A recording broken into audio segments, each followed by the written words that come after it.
Black History Month coincides with a push from historians in Polo to earn national recognition. WIFR's Nathaniel Langley tells us about a local group uncovering local ties to the Underground Railroad.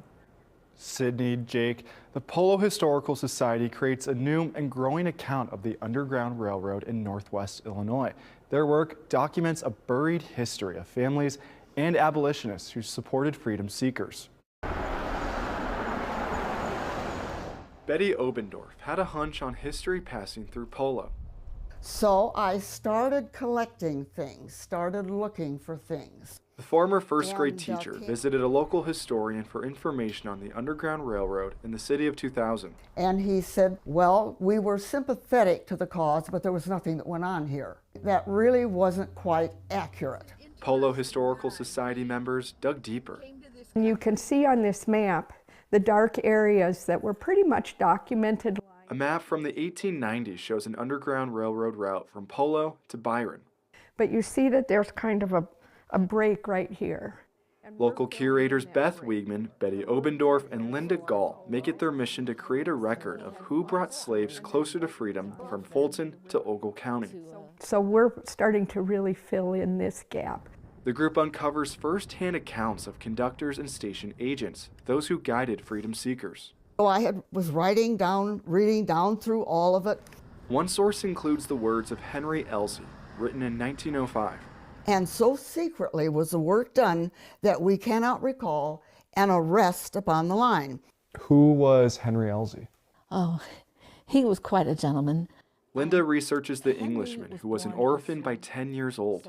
Henry went to work in one of those kind of like sweatshop things where child labor laws were not in existence, and he knew firsthand what it was like to be mistreated.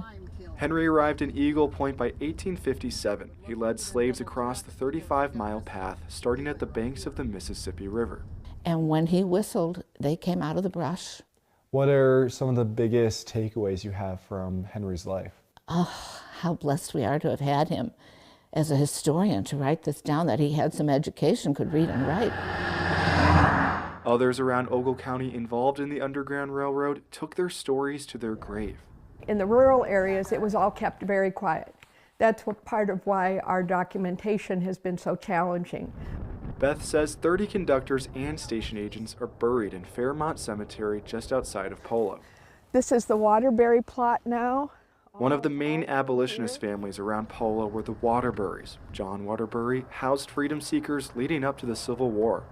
His brother asked him, what was he going to do about it? And he answered, at whatever cost to themselves, the fugitive slave woman and her children must go on. Betty later learned a personal connection to these conductors. John was her husband's great-great-grandfather. We had never heard anything about that. What is it like being connected to this historic heritage? You are amazed that we were part of history. The group applied for Fairmont and Elsie to join the National Park Service's Network to Freedom, locations formerly documented as part of the railroad. There are families who do travel the Underground Railroad and explore, whether it's for family heritage, curiosity. But national recognition comes second for Beth. First, she'll build a paper trail for the Underground Railroad. It's very touching to think of so many people who cared and who wanted to help those who were so downtrodden. To be a part of that and just live in this community is very honoring. The Society sent their first application to the National Park Service at the start of 2025. Thanks to interest from the NPS, the group's finishing up their second submission and says responses take about 6 months. The Rockford area is home to one location listed in the Network to Freedom. The former Lucius Reed House, which still stands in Byron, served as a sanctuary for slaves.